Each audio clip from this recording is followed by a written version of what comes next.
mo receive fídíò kan láàárọ̀ ẹ̀ gbà tí mo wo fídíò yẹn ó jẹ́ nǹkan tó dùn mí òun ló jẹ́ kí n wá sórí ètò bá ti bẹ̀rẹ̀ program yẹn ti gbẹ́ mi kọ́kọ́ sáré ṣàwọ̀ wádìí kọ̀ọ̀kan lórí kábíyèsí ọba Òwòrò Ṣòkí àti ìyàwó wọn ẹ bá mi ṣí ẹ bá mi pín wọn gbòòrò ayé wọn lóhun tó yẹ ni ló yẹ ni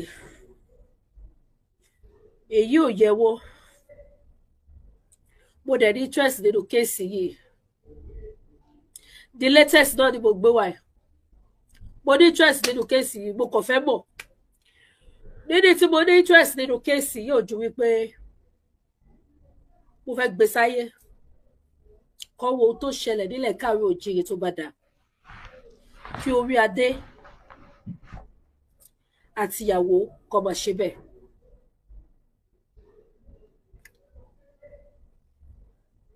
nígbà tí mo receive fídíò tí mo gbé wá tí mo fẹ́ wá ṣe program I was like can this be true? mo wá tẹkọ̀ létí wọ́n ṣí ẹ̀ fún mi lórí péjì èèyàn kan ni ẹ bá mi ṣí ẹ̀ ṣó yẹn jọ torí Ọlọ́run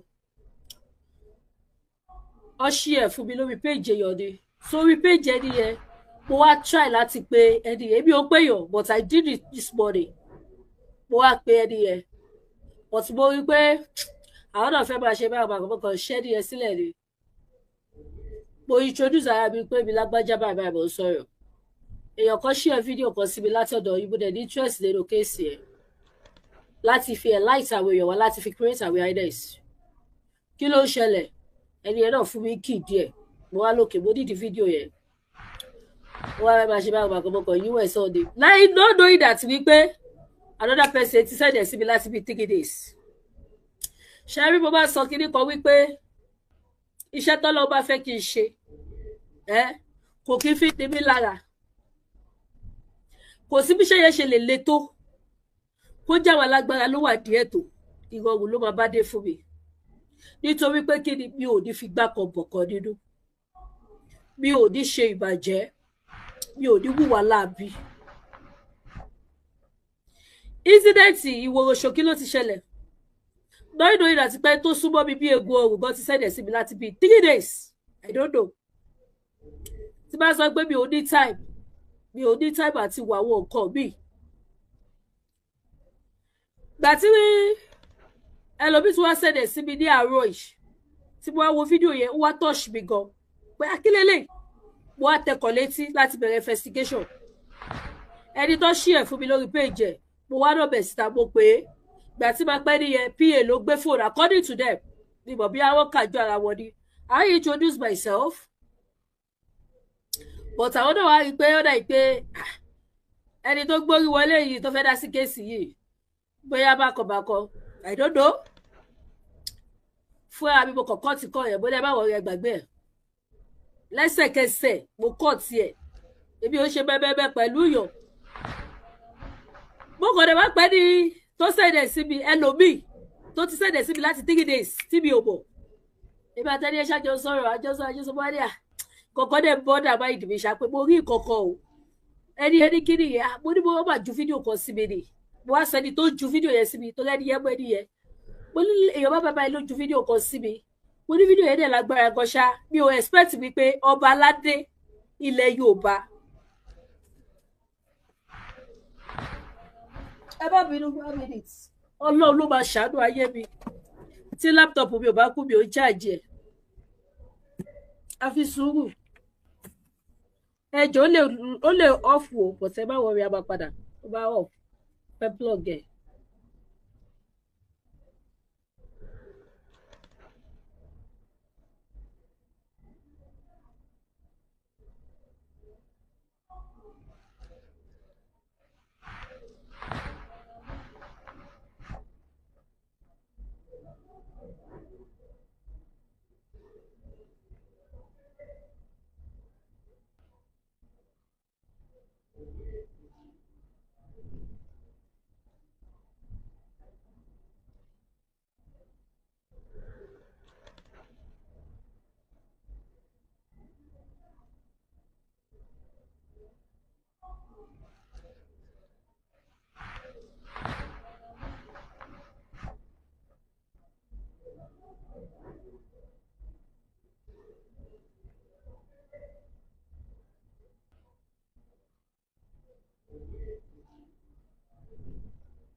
náà lágbára Ọlọ́run a máa bùgá ó yá ti dé padà.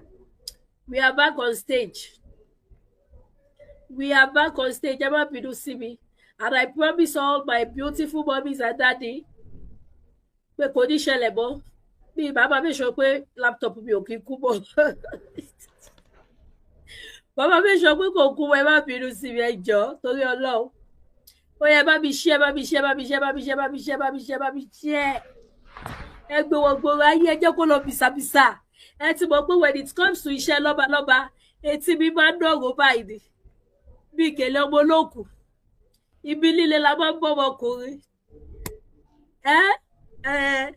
Ibi líle la máa ń bá Lady K.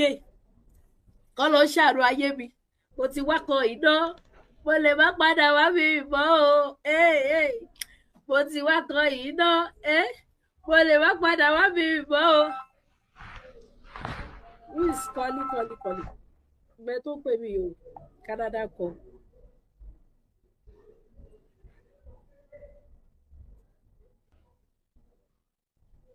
Hello. Mo wà ókè ma o, ẹ káàárọ̀ ma. Yes ma.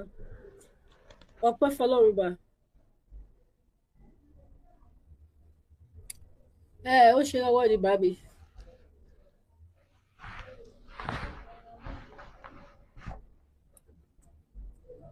Okay ma, mo wá stọ̀. Mi ò lọ sí anywhere. Ó tí o. Tẹ́ bá lọ sórí Google mọ̀ fún yín ní open time mi àti closing time mi tíkìkẹ̀. No boy. No, ṣì dálẹ̀ kí n tó close mọ́ mi. Ó wá stọ̀. Ó dálẹ̀ tó close. Ẹ pẹ̀lẹ́ ma. Ó dàbà. Ẹ débi láyọ̀ wa. Yes ma. Ẹ má bínú gbogbo ẹ̀yin mọ́ mi bẹ̀yìn dáàdì mi, mo promise yín mi ní jẹ́ kí laptop mi máa kú mọ́. Charger mi kò kúrò nínú o, but àti charge ẹ̀yẹ àfi sùúrù. Ẹni pé tó bá ti fẹ́ kú bẹ́ẹ̀ mú kàn bá wọn fa charger báńkì sí ni. Kí ni èkì mo ná? Kọ́ lọ kó ṣàánú, but mo promise wọ́n ti ṣẹlẹ̀ mọ́, ó ti di gbogbo ìgbà. Now ẹ jẹ́ ká máa lọ nínú agbábí ètò. Bí àlàyé tí mo ṣe lọ, wọ́n send fídíò yẹn sí mi ni. Ẹ dẹ̀ mọ̀ pé when it comes to tó bá ti di pé wọ́n fún wọn lágbáyọ̀ lójú, Lady K will not accept that because ọmọ tá fi yàtọ̀ ni bí gbogbo bí yà ṣe rí lára. Mi ò kí fẹ́ kí ìyà kó jẹyọ̀, that is me. Mi ò like kí ìyà kó jẹ èèyàn. Òun ló fi jẹ́ pé tí bá ti rí nǹkan bíi pé wọ́n yọ̀yọ̀ jẹ, wọ́n fìyà jẹyọ̀, wọ́n ṣe, orí mi máa dìde níbi gàrí fò. Náà wọ́n ju fídíò ìsinmi, not knowing that wípé mo ti ní fídíò ìlọ́wọ́ láti bí 3 days. I don't know. Ẹni tó dẹ̀ jù sí mi náà, wọ́n mọ̀ wípé yes, irú nǹkan báyìí mo máa ń try àti kọ ìyà yẹn fún yàn ló jẹ́ kó jù sí mi. Kẹ́lómi tó tún wá jù sí mi láàárọ̀ yìí. Ọlọ́run tó ní pé mo bá sọ̀rọ̀ nípa ẹ̀ ló jẹ́ kẹ́lómi sọ sí mi láàárọ̀ yìí. Because kẹ́lómi ò bá jù sí mi láàárọ̀ yìí, mi ò ní mọ̀ pé nǹkan bẹ́ẹ̀ yẹn ń ṣẹlẹ̀. Mi ò ní mọ̀ pé mo dẹ̀ ti ní lọ́wọ́. Nígbà tí mo pe àwọn tó ní péjì tó sẹ̀dẹ̀ sí mi because ó níwájú jódẹ yóò dá sọ. Mo introduce ara mi sí wọn, mo ní wọ́n share program kan sí mi látòrí péjì yìí. Mo dẹ̀ ní interest sí program yẹn. Lady K Ìfẹ́ Olúwaṣò lórúkọ ti tèmi. Wọ́n ní ṣe ní Facebook àbí YouTube, mo lẹ́ anywhere, ìbàjẹ́ Google, anywhere, ìbàjẹ́ Twitter, ẹ lọ síbẹ̀, ẹ type Lady K. Ẹni pa ẹni tó di péjì yẹn gangan ló sọ̀rọ̀ pé sọ àwọn get back síbi kí fún 1 minute. Mo dẹ̀ hold on síbẹ̀. Ọmọ tù mí. Getting back all okay. Bí kéèsì ẹ ṣe lọ bó ṣe lọ lélẹ̀. Mo ò bọ́ ti lọ gbá research, wọ́n ti lọ wò pé yes. Ẹni náà ní kíní díẹ̀.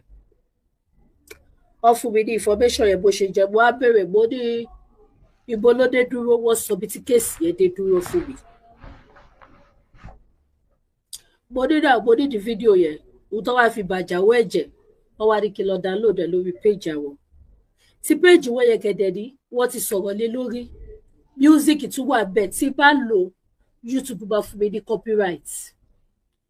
mo ní ẹ ti sọ̀rọ̀ lé lórí wọ́n ní kí n lọ lò bẹ́ẹ̀ mo lókè ẹ bá wọ mo kàn kọ́ tiwọ̀ mo kàn gbú tèmi mo kàn ń ṣe iṣẹ́ mi lọ́dún ṣọ́ọ̀bù mi but ẹbí mi wà lórí program yẹn because ó dùn mí orí mi kàn ó bí ọṣẹ mo kàn pé èèyàn kan ní pé mo wá bẹ́ẹ̀ ni ẹ ṣàjọ sọ̀rọ̀ ẹni wáyé kí ló ṣe mí voice mi mo ní nọ́mbà voice mi ṣe tiẹ̀ lọ́wọ́ mo ní bọ̀ tínú kan bí mi wọ́n ní kí ló ṣẹlẹ̀ mo ní mo rí fídíò kan ọba kan àtìyàwó ẹ̀ tó fìyà jẹyàn kan mo ní mo dẹ̀ ní chelsea kèsì wọ́n ní wọ́n ti sẹ́ni fídíò yẹn sí ẹ láti jọ́ wọ́n bíbáyìí mo ní for me mo jáwọ́ dànù lórí Agodi straight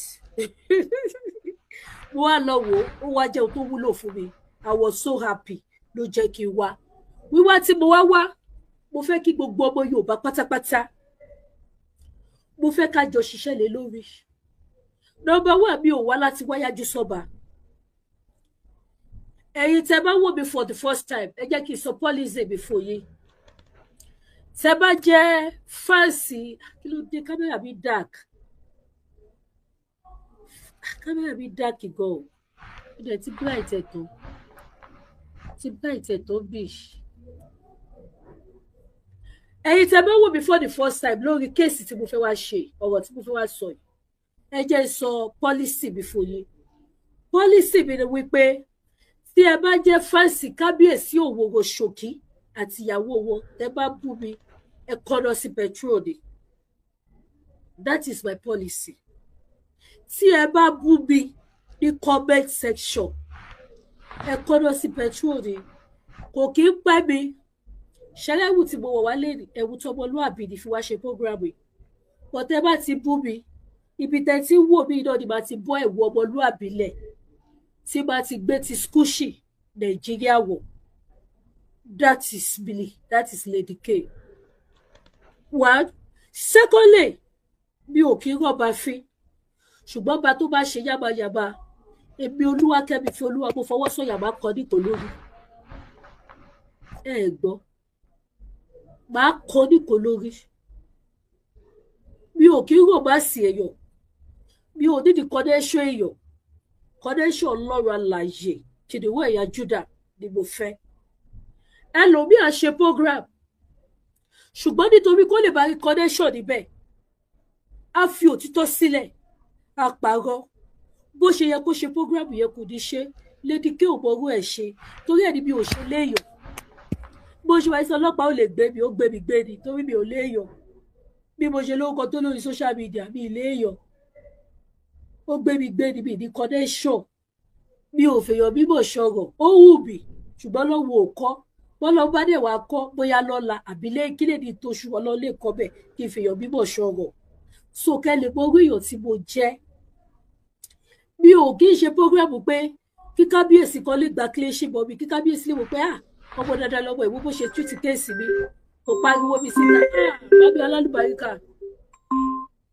ẹ ló bá mi ẹjọ́ máa mú wa lórí prógrámù bá o ẹ ó dọ̀ ẹ bá ti sọ̀rọ̀ kọ́ bàbá gbọ́ fọ́ìsì ẹ ó dọ̀ ẹ jẹ́ yọ kúrò spíkà ẹ ló bá ókè mà mo ti rìsíìfù owó ọjà tẹsán so mo ti ṣe ọgẹ bẹ́ẹ̀ ni ẹ̀rí tí mo screenshot yẹn tí wọ́n fi sọ fún mi mo screenshot ẹ ránṣẹ́ sí yín yẹn là á fẹ́ ṣe àní choice ókè màmí ẹ ṣé mo dúpẹ́ mà ẹ ṣé gan ni ẹ ṣé mà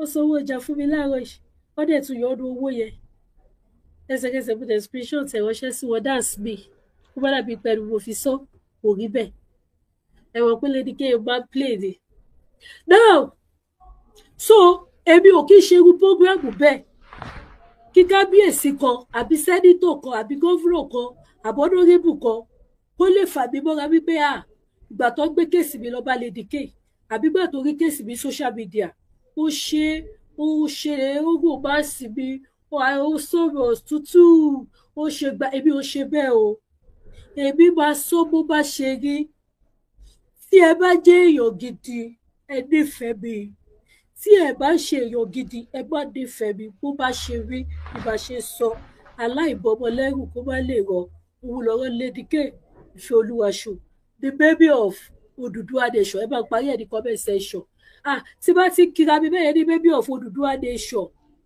tí bá ti pe Lady K Ìfẹ́olúwa ní baby of ó yẹ kí ẹ̀yin mọ́mì mi dádì mi kẹ́sì bàbá mi kọ́ sí comment section the baby of Odùduwà nation so bó ṣe jẹ́ nìyẹn. Now let's go to our program. Ẹ̀yin wo lè ti send the request yìí request ẹ̀ máa fi wá distract mi àwọn abiyamọ ló dé wà bẹ́ẹ̀ ṣá gbogbo ẹ̀yin màá mi tẹ send the request ẹ jọ̀ọ́ fún mi ní ok ẹ jẹ́ gbé yín sókè but tí bá ti gbé yín sókè ẹ jọ̀ọ́ bá mi boot ẹ má jẹ́ fojú di ẹ̀yin ìyá mi bí ìwà wọn bàbá yẹn but mo rí pàwọn obìnrin ló wà bẹ́ẹ̀ ṣe jẹ́ gbé wọn sókè ẹ bá mi boot báyìí yẹn jọ̀ọ́ torí ọlọ ẹ má distract mi bí tí bẹ̀rẹ̀ program mo ṣe fẹ́ bẹ̀rẹ̀ ni ẹ má bínú ẹ̀yin ìyá mi ẹ káàbọ̀ sórí ètò ẹ bá mi boot báyìí yẹn ẹ bá mi boot báyìí yẹn ẹ bá mi boot báyìí yẹn ẹ bá mi boot báyìí yẹn for the last time ma drop yín mo ti ọ̀rọ̀ yìí mo ti pọ́n yín lé mo ti drop wọ kò pẹ́ mo ti ọ̀rọ̀ wọ mo ti pọ́n wọlé kọ́ lọ má jẹ ìṣàwọ̀ ìyá ìgbà wọn tó jẹ́ but mo pé request àwọn obìnrin ló wà bẹ́ẹ̀.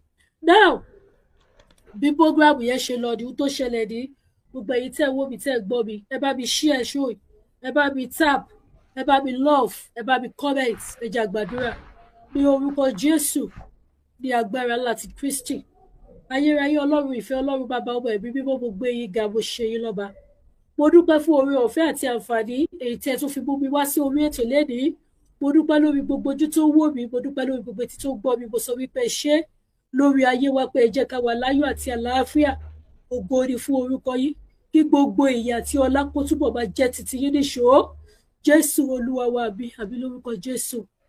Yes ẹ má bínú ẹ̀yin oníṣẹ̀ṣe ẹ má bínú ẹ̀yin mùsùlùmí ọ̀rọ̀ tí mo mọ̀ láti fi ṣe prayer nìyẹn agbára làdúrà gbogbo wa máa gbà lọ́la yín àtẹ́dọ́ lọ́la àwọn tó nílẹ̀ àmì. Now kí ló ṣẹlẹ̀ nínú program tí mo gbé wáyé àwọn méjèèjì tí ẹ̀ wò lójú screen mi kábíyèsí Òwòrò Ṣòkí ni wọ́n ṣẹ́rí kan tó túbọ̀ jẹ́ kí n ní interest nínú kéèsì yìí ni wípé mo ti rí cases tó similar sí kéèsì wọ̀nyí tí mo dẹ̀ ti gbé wá sórí platform mi rí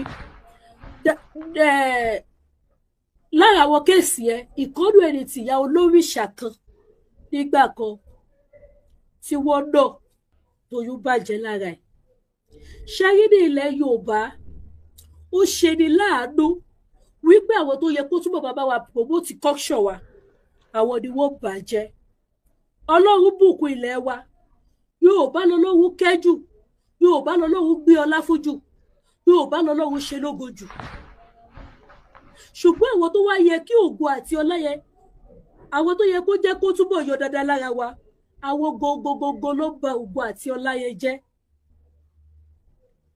àwọn òkòkò wà tó jẹ́ wípé àwọn tá à ń pè láwọn bàbá wa which is àwọn kábíyèsí ẹlòmíà ni wọ́n ṣe bàbá wa èmi náà bá sọ bẹ́ẹ̀ gbà mí tó bá yí sí mi ní bọ́dì wọ́n ní wọ́n ṣe bàbá mi bàbá wọ̀nyí ọmọ ẹgbẹ́ tó bí but all the same náà bàbá wa ṣì ni wọ́n.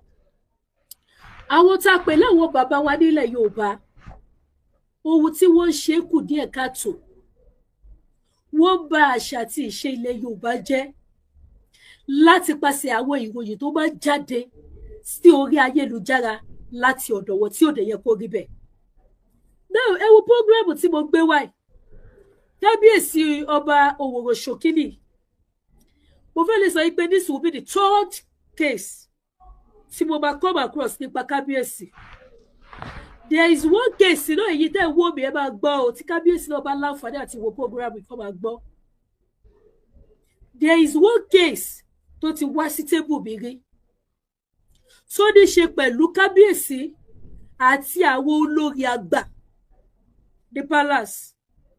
Mo padà dá kéèsì yẹn nù kúrò lórí tébù mi not for any other thing mo kò ignore because during that year I think it's last year mo ti ṣe kéèsì lọ́balọ́ba jù mo ṣe títí ọba ìsọ́nú ọba ìtìjẹ́ ọba ìbáṣáyí mo ṣe títí ọba bàbá mi asẹ́yìn tìlú sẹ́yìn mo tún ṣe kéèsì ọba kan ní sáìdì Ẹdó something like that mo ti ṣe kéèsì lọ́balọ́ba jù ní last year yẹn tí kéèsì wọn náà tún fi wá sí ọ̀dọ̀ mi ní 24-25 mo ṣe kéèsì lọ́balọ́ba gan so mo kàn padà ignore látara wípé mo rò wípé wọ́n ti gbé kéèsì yẹn fún àwọn tó tún nífò tó tún lè kọ́nà jù mí lọ nínú ayé.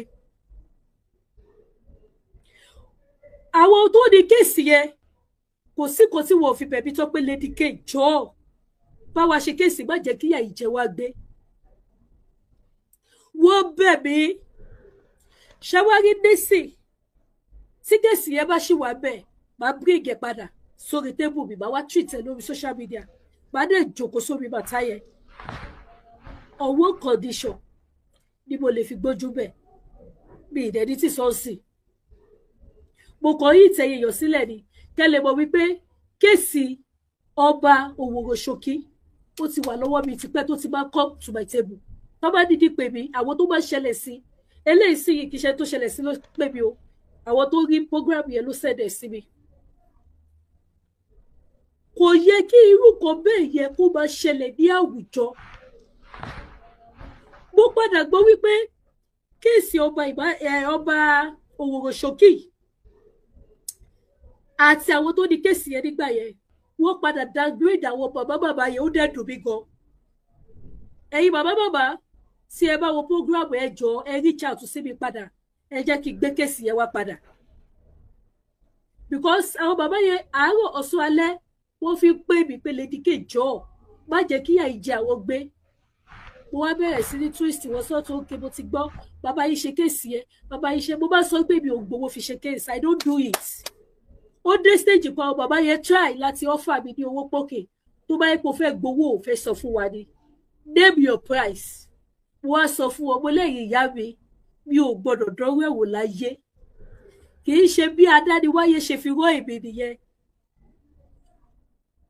Mo fẹ́ lè pùtẹ́ pé ọjọ́ tí bá bẹ̀rẹ̀ sí ní gba àbẹ̀tẹ́lẹ̀ fi wá ṣe case bóyá ọjọ́ yẹn ló máa rí mi mú lórí social media because wọ́n gbìyànjú àti mú mi Ọlọ́run ló jẹ́ ìbìdí fún mi látara wípé kí ni òtítọ́ ni mo ń ṣe mi ò dé gba bribe tí bá fẹ́ ṣe case kò sẹ́ni tó máa sọ wípé mo bóun ṣe case yìí lórí social media yìí gbogbo owó kò sí.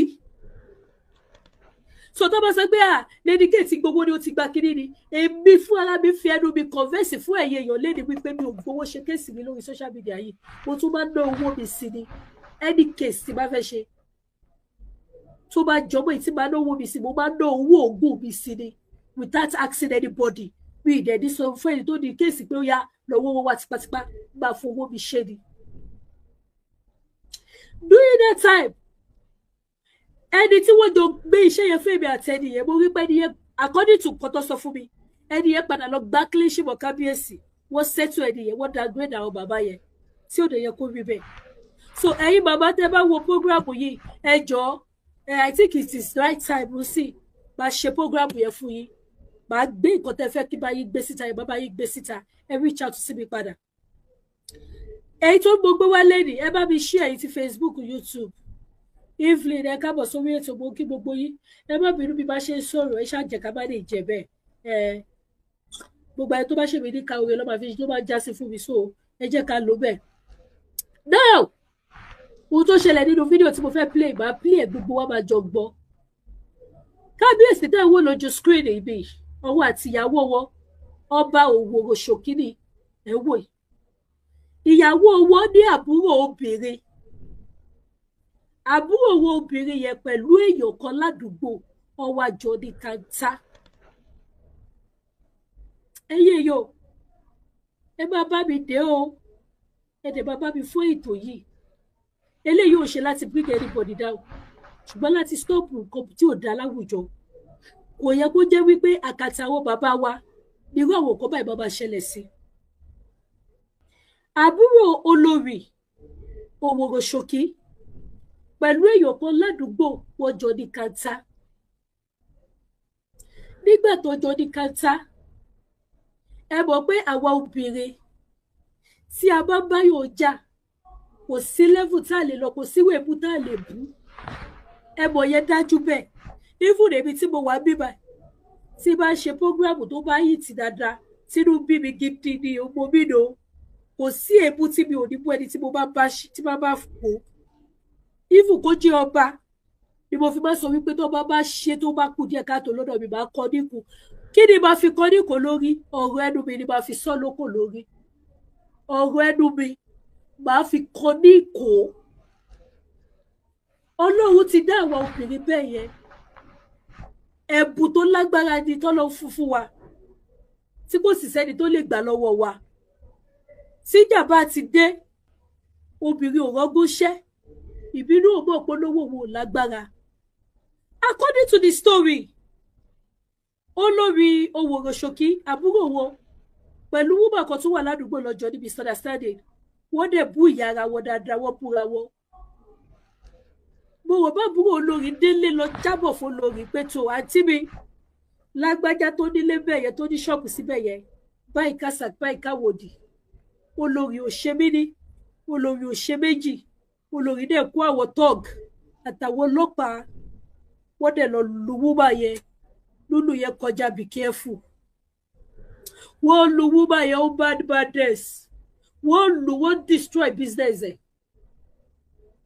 Ẹ̀yin ọmọ Yorùbá tàtà ẹ bá mi share kàyéfì burúkú lélẹ̀ nílẹ̀ Yorùbá.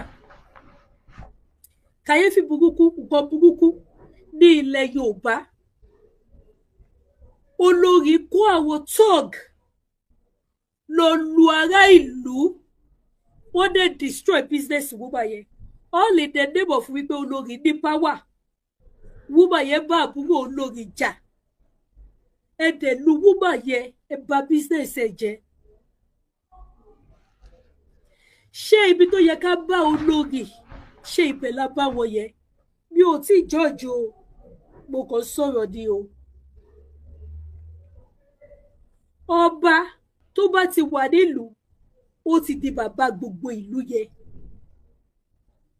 Ó ti di bàbá gbogbo ìlú yẹn. Kì í ṣe ọba ìyàwó ẹ̀, kì í ṣe ọba ẹbí ẹ̀, ọba gbogbo ìlú ni. Ọba Owòròṣòkí ò sì kéré nínú ayé. Ẹ wá lu woman yẹn, ẹ destroy gbogbo business woman yẹn.